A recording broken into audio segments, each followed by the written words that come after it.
The sun was a bleeding wound on the western horizon, skilling gold and crimson across the vast, unforgiving expanse of the Wyoming Territory. Elizabeth urged her tired mare, Daisy, forward, the creak of saddle leather, a familiar rhythm against the profound silence of the plains. The air, thick with the scent of dust and distant sage, was beginning to cool, a welcome reprieve from the day's oppressive heat. Her small ranch, a lonely silhouette against the darkening sky, was just over the next rise, a sanctuary she had fought tooth and nail to keep since her husband, Daniel, had been taken by fever 2 years prior. Harmony Creek wasn't a place that took kindly to a woman on her own, especially one who owned the most reliable water source for 20 miles in any direction. The whisperings in town were like burrs in a saddle blanket, constant and irritating.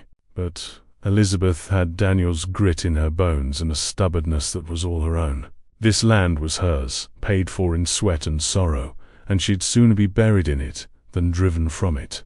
It was this thought, a familiar companion on her rides home, that was occupying her mind when Daisy suddenly shied, her ears flattening against her skull with a nervous whinny. Elizabeth pulled back on the reins, her hand instinctively moving toward the rifle sheathed beside her saddle. Her eyes scanned the landscape, the fading light casting long deceptive shadows that danced like specters in the tall grass. "Easy, girl," she murmured, her voice a low, calming thread in the twilight. "What is it?" She dismounted, her boots sinking softly into the dry earth, and led the skittish horse forward. That's when she saw it, a splash of darker color against the pale rock of the dry ravine that cut through her property. It wasn't a shadow, it was a shape, unnervingly still. A man. Her heart hammered against her ribs, a frantic drumbeat of alarm. This was Forrest's doing, it had to be. His men had been growing bolder, their attempts to intimidate her escalating from veiled threats in town to cut fences and spooked livestock. Had they left one of their own behind, drunk or injured? With her rifle held loosely in one hand, she cautiously approached the edge of the ravine. The figure was sprawled face down, one arm twisted at an unnatural angle. He wore buckskin leggings, and his back was bare, revealing a canvas of sun-bronzed skin marred by deep, angry gashes. His long, black hair was fanned out in the dust, matted with something dark and sticky. An Indian. Every instinct, every warning she had ever heard from the townsfolk, screamed at her to turn back, to mount her horse and ride away as fast as she could. They were dangerous, they said. Savages. Unpredictable. To be involved with one was to invite disaster. But as she drew closer, a low groan escaped the man's lips, a sound of pure agony that cut through her fear and struck a chord deep within her soul. He was alive. She slid down the loose scree of the ravine wall, landing softly beside him. The metallic scent of blood was heavy in the air. Gently she reached out and placed a hand on his shoulder. "Sir, can you hear me?" He flinched at her touch, his body tensing. With a monumental effort, he pushed himself up slightly, turning his head just enough for her to see his face. He was young, his features sharp and proud, even when contorted in pain. High cheekbones, a strong jaw, and eyes as dark and fierce as a hawk's, now clouded with a feverish haze. A deep cut ran from his temple down his cheek, still weeping blood. It was a face she'd seen before, from a distance. One of the Lakota, who occasionally passed through the territory. Their proud, silent processions, a stark contrast to the boisterous clamor of Harmony Creek. He tried to speak, but the word came out as a ragged cough, followed by another groan as his body sagged back to the ground. She saw then the source of the worst of the bleeding, a brutal, gaping wound in his side, clumsily bandaged with a torn strip of his own shirt, now soaked through. It looked like a gunshot wound, but one inflicted at close range, meant not just to injure, but to kill. This wasn't a hunting accident. This was an ambush, and Elizabeth knew with a certainty that chilled her to the bone who was responsible. Forrest. He had always complained about the Lakota crossing what he now claimed was his grazing land that bordered her own. He saw them not as people, but as pests. The choice before her was stark. Leave him, and he would surely die before morning, a feast for the coyotes.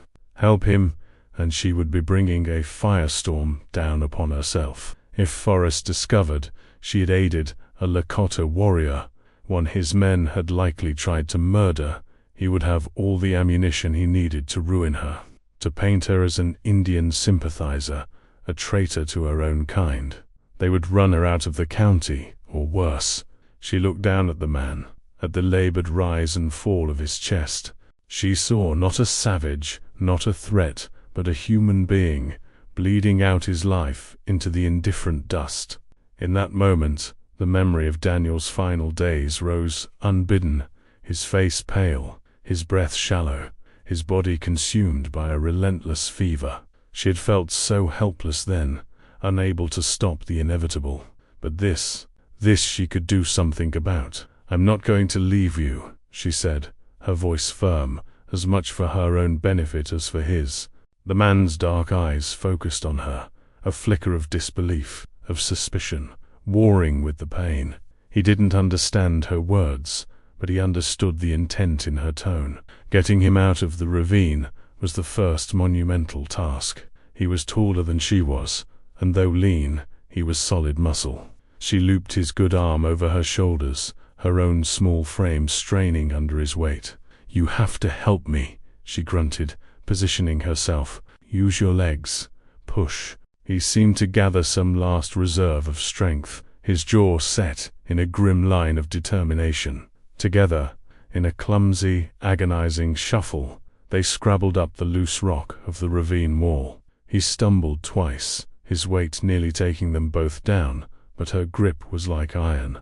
When they finally reached the top, they both collapsed onto the grass, panting, the evening sky now a deep, star-pricked indigo. The ranch house was too risky. The windows were visible from the main track. If anyone from town, or one of Forrest's men, decided to pay a late-night visit, he would be discovered instantly. The barn was the only option. It was dark, secluded, and filled with the familiar, comforting smells of hay and leather. Getting him onto Daisy was another near-impossible feat. Elizabeth positioned the mare beside a large boulder, using it as a mounting block. With grunts and strained whispers of encouragement, she managed to heave him over the saddle, draping him belly down like a sack of grain. He was barely conscious now, his head lolling with the motion of the horse. The short journey to the barn felt like miles. Every shadow seemed to hold a threat. Every rustle of the wind sounded like approaching hoofbeats. She unsaddled Daisy with trembling hands, settling the horse in her stall before turning her full attention to the wounded man. She half-dragged, half-carried him to an empty stall in the back, one filled with fresh, clean straw. There, she gently laid him down. By the light of a single carefully shielded lantern, the full extent of his injuries was horrifyingly clear. Besides the gunshot wound and the gash on his face, his body was a tapestry of cuts and deep bruises. His knuckles were raw and split, a testament to the fight he had put up. He was a warrior, that much was certain, and he had fought hard. She hurried to the house, gathering supplies, her sewing kit, a bottle of whiskey, clean cloths, and the jar of herbal salve her mother had taught her to make. Returning to the barn, she knelt beside him, the lantern light casting their elongated shadows against the rough-hewn wooden walls. "This is going to hurt," she whispered, not knowing if he could understand. She poured a generous amount of whiskey onto a cloth, the sharp scent stinging the air. As she pressed the cloth to the wound in his side, his body arched in a silent scream, his teeth clenched so hard she could hear them grind. A sheen of sweat broke out on his brow, but he made no sound. His control was absolute, terrifying. For the next hour, Elizabeth worked with a focused intensity she didn't know she possessed. She cleaned his wounds, the whiskey serving as both antiseptic and a harsh anesthetic. Her hands, usually steady from years of ranch work, shook slightly as she threaded the needle. Stitching the gash on his face was delicate work, but the bullet wound was another matter. The bullet was still in there, lodged deep. Getting it out was beyond her skill. Any attempt would likely do more harm than good. All she could do was clean it as best she could, pack it with the healing salve, and bandage it tightly with strips torn from one of Daniel's old shirts. When she was finally finished, she sat back on her heels, exhausted. The man, this stranger, Nantan, though she did not yet know his name, had slipped into a restless, fevered sleep. His breathing was still shallow, but it was steady. He was alive. She had crossed a line, and she knew it. She was harboring a fugitive, an enemy in the eyes of her neighbors. She had invited a danger into her home far greater than any of Forrest's threats. Looking at the proud, battered face of the Lakota warrior sleeping in her barn, a man whose life now rested entirely in her hands, Elizabeth felt a tremor of fear. But beneath it, resolute and unyielding, was a flicker of something else, a fierce, defiant conviction that she had done the only thing a decent human being could do, and she would face the consequences, whatever they may be. The days that followed settled into a clandestine rhythm, a secret world contained within the four walls of the barn. By day, Elizabeth was the stoic rancher, mending fences, tending to her small herd, and presenting a mask of weary resilience to the world. But by night, and in stolen moments during the day, she was a healer, moving through the hay-scented shadows to care for the wounded man hidden there. He was healing. The gash on his face was knitting itself together under her stitches, and the fever that had clung to him for the first 48 hours had finally broken, leaving him weak but lucid.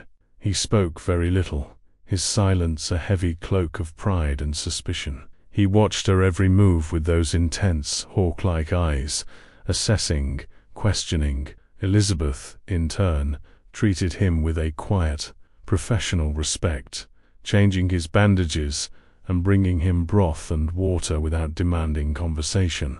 It was on the fourth day that the silence finally fractured. She was cleaning the wound in his side, her touch gentle but firm when he spoke. His voice was raspy from disuse, the English words carefully chosen and accented.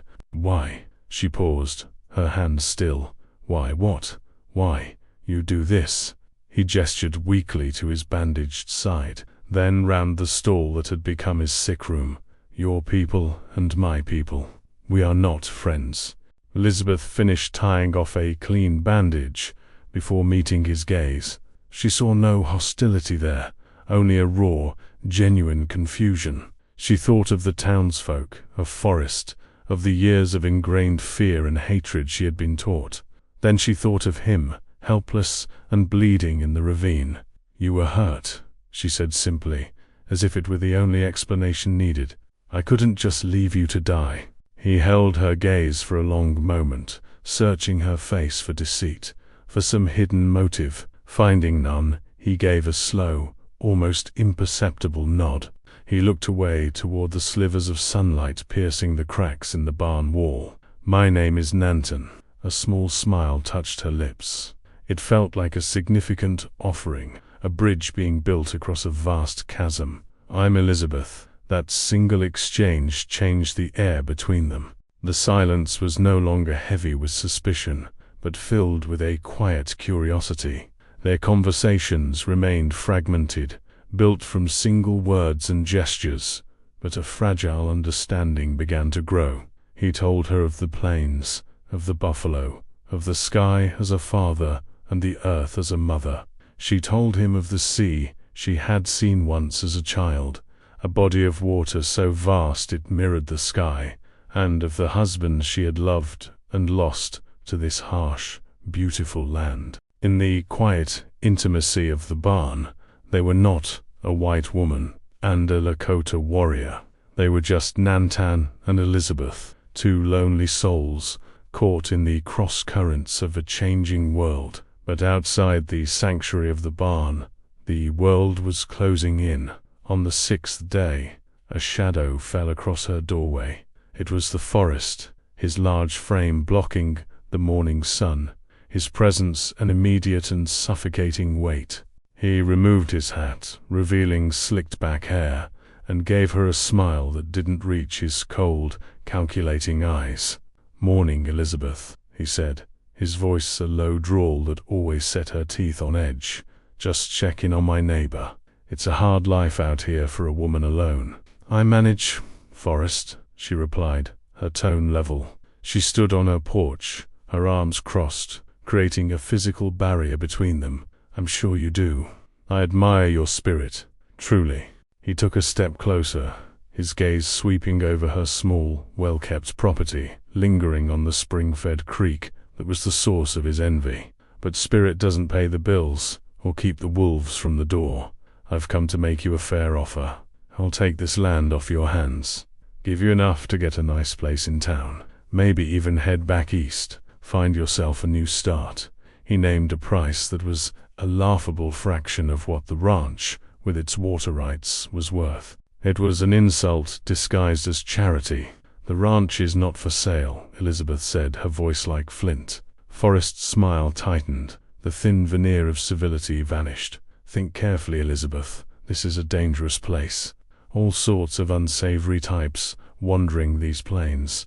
I've seen tracks, strange ones, heading onto your property. It wouldn't be safe for you if the townsfolk thought you were accommodating to them." The threat was clear, a venomous arrow aimed directly at the secret hidden in her barn. Her blood ran cold, but she held his gaze, refusing to let him see her fear. "Are you threatening me, Forrest?" He chuckled, a dry, unpleasant sound. "Me? Heavens no. Just offering some friendly advice. You've got a week to reconsider my offer. I trust you'll make the smart choice."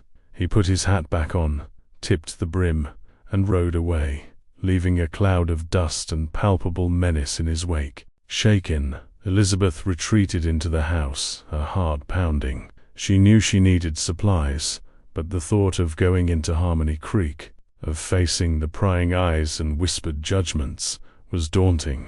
Still, she had no choice. She had a man to feed, and her own stores were running low. The next morning she rode into town, her shopping list a flimsy excuse for the real purpose of her visit, to see her only friend Alma, who ran the mercantile. Alma was a stout, known-and-sense woman in her 50s, with a sharp mind and a kinder heart than she let on. "Elizabeth," Alma greeted her, her eyes crinkling at the corners, but her smile faded as she took in Elizabeth's drawn face. "Good Lord, child, you look like you've seen a ghost. What's wrong?" In the quiet back room of the store, surrounded by sacks of flour and barrels of pickles, Elizabeth confided in her friend, editing the story carefully. She didn't mention Nantan, but she told Alma about Forrest's visit, his offer, and his thinly veiled threat. Alma let out a long, slow whistle. "That man is a snake, and his ambition is growing faster than a weed. He's been buying up debt, leaning on folks. People are scared of him, Elizabeth. He's got the new sheriff in his pocket, and he's twisting folks' fear of the Indians to his own advantage.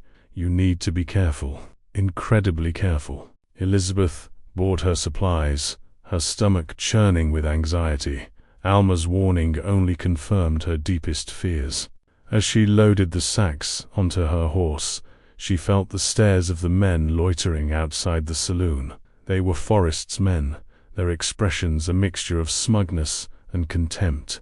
For the first time, she felt truly, utterly alone, an outcast in her own community. The ride home was filled with a sense of dread. As she neared her property, she saw why.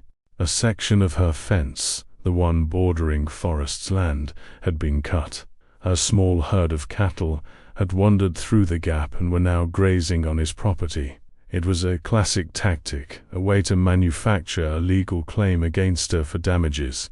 But that wasn't the worst of it. When she reached the small secondary well she used for the livestock, the water was fouled, covered in a greasy chemical sheen that smelled of kerosene. They were poisoning her land, trying to choke her out, to make life so unbearable she would have no choice but to sell. Tears of rage and frustration burned her eyes. She stormed toward the barn, her carefully constructed composure shattered.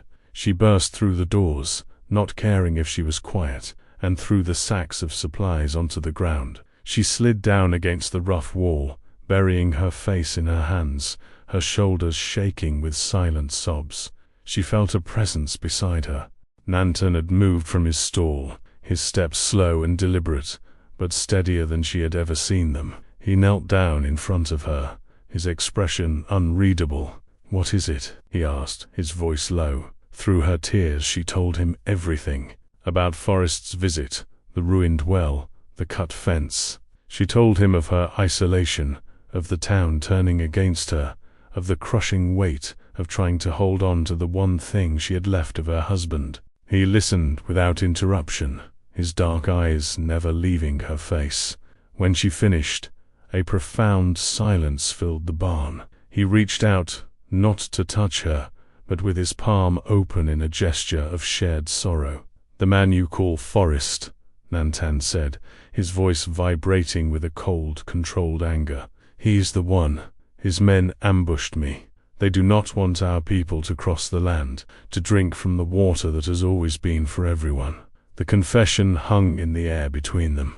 They were not two separate people with two separate problems. They were bound by a common enemy. He, left for dead for defying Forrest's greed. She, being systematically destroyed by it. In that moment, the last of the barriers between them crumbled into dust. She saw not a dangerous stranger, but an ally, a fellow victim of a ruthless man's ambition. And he saw not just a kind woman, but a fighter, a warrior in her own way, defending her home just as fiercely as he would defend his own. He slowly got to his feet, testing his weight on his injured side. He winced, but his jaw was set. He walked to the barn door and stared out at the land, her land that Forrest was trying to steal. His frustration was a palpable thing, a storm gathering in the small space. He was a protector, a warrior, yet he was trapped here, a wounded eagle in a cage, forced to watch as the woman who had saved his life was being hunted. "I must get stronger," he said, more to himself than to her. Soon. It wasn't a threat, it was a promise. And, as Elizabeth watched him, his silhouette framed against the dying light, she felt the first flicker of hope she had felt in days. She wasn't alone anymore. Nearly 2 weeks had passed. The rhythm of their secret life had become a strange, quiet domesticity. Nantan was no longer confined to the straw bed in the stall. His strength had returned with a startling swiftness, the resilience of his body a testament to a life lived in harmony with the harsh demands of the wild. The wound in his side was a puckered, healing scar, and the gash on his face had faded to a thin, red line that only seemed to sharpen the proud angles of his features. He had begun to move around the ranch, first in the pre-dawn light, and then, more boldly, in the long shadows of the afternoon. He moved with a silent, fluid grace that made Elizabeth feel clumsy in her own home. He never spoke much, but he watched, and he helped.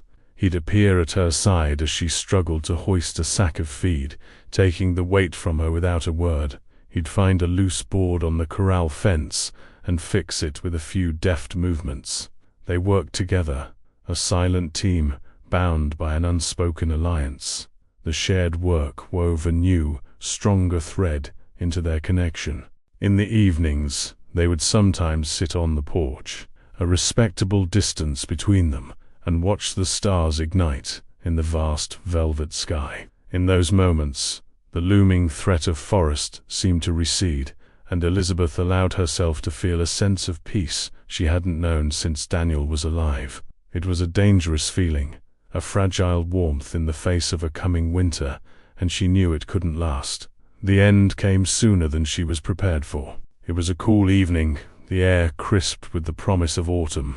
Elizabeth had brought him a plate of stew, and they were eating in the barn, the lantern light casting a warm golden glow on the hay. "I must leave," Nantan said, his voice quiet but firm, breaking the comfortable silence. Elizabeth's fork paused halfway to her mouth. Her heart gave a painful lurch. She had known this was coming, had dreaded it, but hearing the words spoken aloud made it real. "You're not fully healed. Your side. It is strong enough," he insisted, meeting her gaze. His dark eyes were filled with a regret that mirrored her own. "I have stayed too long. I am a danger to you. The man, Forrest, he knows something is wrong here. His men watch this place. Every day I remain. I put your life in his hands." She couldn't argue, because he was right. His presence was both a comfort and a curse. She had seen Forrest's men riding the perimeter of her land, their silhouettes dark and menacing on the horizon. "Where will you go?" she asked, her voice barely a whisper. "To my people. They will be camped by the Powder River for the turning of the leaves. I must warn them of Forrest. He seeks to control all the water, to close the old paths. He will not stop with your land." He stood up, and for a moment Elizabeth thought he would leave right then. Instead, he walked over to the small leather pouch he had managed to salvage from the ambush. He reached inside and pulled out a small, smooth river stone, gray and cool. With a piece of charcoal, he had etched a design into its surface, the unmistakable shape of a hawk in flight. He held it out to her. "For you." She took the stone from his hand, her fingers brushing against his. A jolt like lightning shot up her arm. The stone was cool in her palm, but his touch had been warm. "What is it?" "A hawk sees far," he said. "It watches over the land. It is a reminder that you are not as alone as you feel. My people, we do not forget a debt. You saved my life. You showed courage when your own people showed only hatred. This act," he tapped a finger on his chest, "it will echo in our camp. It is a story that will be told around the fire." His words were a solemn vow, a promise far heavier than the small stone she now held. Tears pricked her eyes, and she fought them back fiercely. She would not let him see her cry. "Be safe, Nantan," she managed to say, her voice thick with emotion. "And you, Elizabeth," he replied, his gaze intense. "You are a warrior with a strong heart. Do not let them break it." He gave her one last, lingering look, a look that conveyed more than words ever could. Then he turned and slipped out of the barn door, vanishing into the darkness as silently as he had appeared in her life. The barn, which had become a sanctuary, suddenly felt vast and empty. The silence that descended was no longer peaceful. It was the hollow ache of loneliness. She clutched the hawk stone in her hand, its smooth surface a small, cold comfort against the fear that was already coiling in her stomach. The next morning, the blow fell. She was just returning from the creek when she saw them, 2 riders approaching her house. One was Forrest, a smug, triumphant look on his face. The other was the town sheriff, a man named Monroe, with a weak chin and shifty eyes that never quite met hers. Elizabeth stood her ground on the porch, her rifle held loosely in her hands. "Morning, ma'am," Sheriff Monroe said, avoiding her eyes as he dismounted. He held out a piece of paper. "I have an official notice for you." Forrest remained on his horse, looking down at her like a king surveying a conquered peasant. "I told you, Elizabeth," he said, his voice dripping with false sympathy. "I tried to help you." Her hands trembled as she took the paper. The formal, legal language was a blur, but certain words leapt out at her. Order of eviction, on charges of cattle rustling, and the harboring of hostile natives. Property to be vacated within 48 hours. A wave of nausea and disbelief washed over her. "This is a lie," she said, her voice shaking with rage. "You cut my fences. You drove my cattle onto your land." Sheriff Monroe cleared his throat uncomfortably.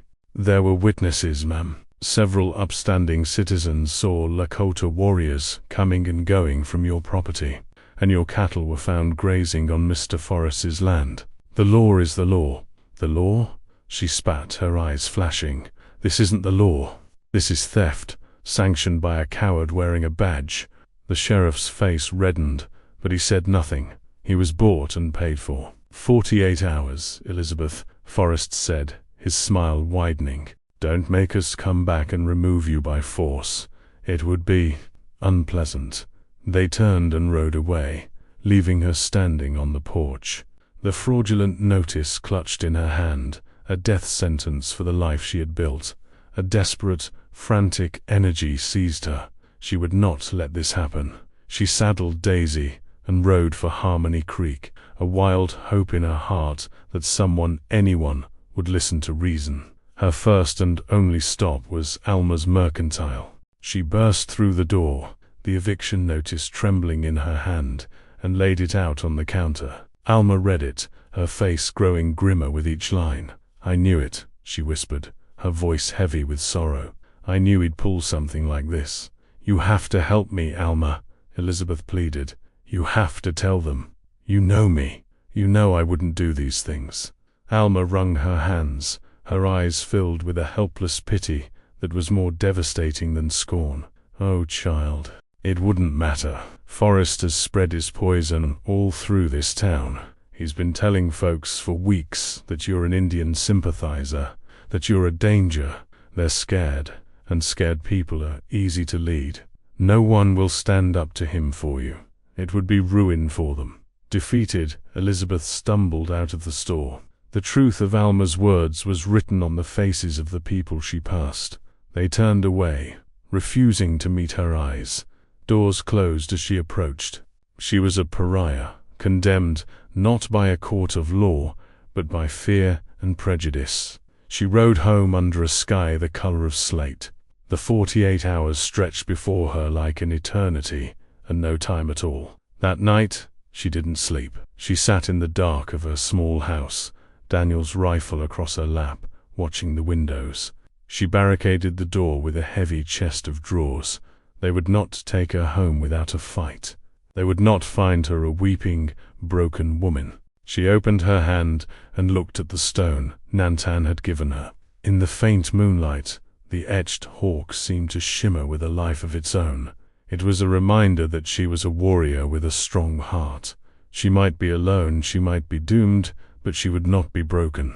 She would face the dawn on her own terms, on her own land. For the last time, the grey hour before dawn is a lonely vigil. Elizabeth sat in the dark of her small cabin, the air chilled and still, the silence broken only by the frantic beating of her own heart. A half-empty cup of cold coffee sat on the table beside her, forgotten. She had not slept. All night she had kept watch, Daniel's heavy rifle resting across her lap, its familiar weight a cold, grim comfort. The front door was barricaded with a heavy oak chest, a futile gesture against the force she knew was coming, but a necessary act of defiance. She was not afraid. The fear had burned itself out sometime in the long, dark hours, leaving behind a core of hard, unyielding resolve. This was her home. She had poured her youth, her love, and her tears into this soil. If she was to be driven from it, it would be from a ruin of her own making, not a prize to be handed meekly to a thief. She clutched the small hawk stone in her pocket, its smooth surface worn warm by her touch. Asterisk a warrior with a strong heart. Asterisk Nantan's words were a mantra against the encroaching despair. The first sound was a distant, rhythmic drumming that grew steadily louder. Hoofbeats, many of them. She rose, moving stiffly to the window, and peered through a crack in the curtains. They were a dark tide cresting the hill, their forms solidifying in the pale pre-dawn light. Forrest rode at the front, his posture arrogant, a cruel smirk already playing on his lips. Beside him, Sheriff Monroe looked distinctly uncomfortable, his gaze fixed anywhere but on the small cabin. Behind them were a dozen men, hired thugs with hard faces and guns strapped low on their hips. They were not here to serve a notice. They were here to crack heads and drag a woman from her home. They reined in their horses a stone's throw from the porch, the jingle of harnesses and the snorting of the animals loud in the morning stillness. Elizabeth. Sheriff Monroe's voice was strained, unnaturally loud. The time is up. By the authority of the law in Harmony Creek, I order you to come out and vacate these premises. Silence. Elizabeth remained at the window, her knuckles white where she gripped the rifle. Forrest laughed, a harsh, grating sound that scraped at the quiet air. She's not coming out, Sheriff. Too stubborn for her own good. Looks like we'll have to go in and fetch her. He turned in his saddle to address his men. Boys, the door first. I want her out of there in one piece, if possible. The property, however, he left the threat hanging, a promise of utter destruction. Two of the thugs dismounted, thick, brutish men carrying axes. They started toward the porch, their boots crunching on the dry ground. This was it, the moment she had been steeling herself for. She raised the rifle, the wooden stock cool against her cheek, and took aim at the doorframe, intending to fire a warning shot that would splinter the wood beside the first man's head. But before she could squeeze the trigger, something stopped them. One of the men froze mid-stride, his head snapping up to look at the ridge that overlooked the ranch. He let out a low curse, his hand dropping to the pistol at his hip. The other man followed his gaze, his jaw going slack. Forrest, irritated by the delay, barked, "What in tarnation are you two gawking at?" He turned to look, and the smirk vanished from his face, replaced by a mask of stunned disbelief. Elizabeth moved to the other window, the one that faced the eastern ridge, and she saw it. As the first rays of the rising sun broke over the horizon, they illuminated the crest of the ridge, and the ridge was no longer empty. Silhouetted against the brilliant, burgeoning light of the new day was a line of riders. Not a dozen, but dozens. 50, maybe more. They sat on their war ponies, as still and silent as the ancient stones around them. They were Lakota warriors, their long hair stirred by the morning breeze, their faces painted not for war, but with the solemn markings of purpose. They held lances tipped with eagle feathers and rifles that glinted in the sunlight. They were a living wall of silent judgment, an unbreachable fortress of honor. At their center, two figures sat slightly forward. One was an older man, with a face like a weathered rock, his presence radiating an aura of immense authority. This had to be the chief, Wappy. And beside him, straight and proud, his dark eyes fixed unerringly on her small cabin, was Nantan. The scar on his cheek was a pale line in the morning light, a mark of the violence that had forged this incredible moment. He was healed, he was home, and he had kept his promise. Down in the yard, Forrest's posse was in disarray. The men shuffled their feet, their bravado evaporating like mist in the sun. They were bullies and hired guns, prepared to terrorize a lone woman. They were not prepared to face the collected might of an entire Lakota war party. Sheriff Monroe looked pale, his eyes wide with a fear that bordered on panic. "What is this, Forrest?" he stammered, his voice a panicked squeak. "You said she was alone." Forrest's face was a mottled canvas of fury and shock. He stared up at the silent line of warriors, then back at the cabin. The truth, devastating and absolute, crashed down on him. The hostile native he had accused her of harboring was not just some lone stray.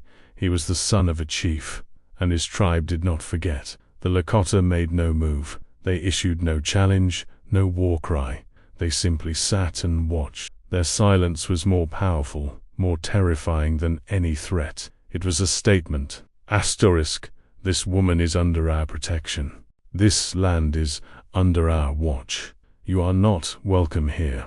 Asterisk, the law of the white man, so easily twisted by greed and corruption, meant nothing here. It was dwarfed by an older, more profound law, the law of honor, of a debt repaid. Forrest knew he was beaten.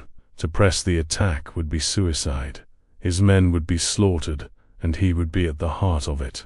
Even if he survived, he would have started a war he could not possibly win. His power in Harmony Creek was built on intimidation, but faced with a power so much greater, his own was revealed to be hollow. With a final hate-filled glare at the cabin, he savagely yanked on his horse's reins. "We're leaving," he snarled through clenched teeth. But the eviction notice," the sheriff began. "The notice is worthless now, you fool," Forrest spat. "Let's go." He spurred his horse, galloping away without a backward glance. His men, visibly relieved, scrambled to follow, a disorganized and humiliating retreat. Sheriff Monroe was the last to leave, casting one terrified look back at the ridge before kicking his horse into a run, eager to put as much distance as possible between himself and the silent guardians. The dust from their departure settled. The profound silence returned, but this time it was not lonely. It was peaceful.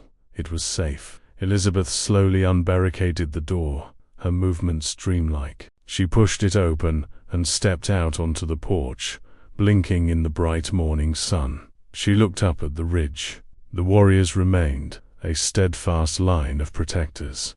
Her gaze found Nantan. He saw her, and a slow, grave nod passed between them. It was a confirmation of everything: his promise, her courage, their shared future. She raised her hand, the one that had held the hawk stone all night, and pressed it to her heart. She was no longer a lone woman against the world. An act of simple compassion, a gesture of humanity in a dry ravine, had brought an entire nation to her door, not as enemies, but as family. The sun climbed higher in the sky, warming her face, and for the first time in a very long time, Elizabeth felt the undeniable promise of a new day. True strength lies not in dominance or the force of law, but in compassion and honor. An act of kindness, offered without expectation of reward, can forge alliances more powerful than any army and build bridges across the deepest divides of prejudice and fear. If this story has touched your heart, don't forget to confirm your subscription and leave a like. It helps us a lot.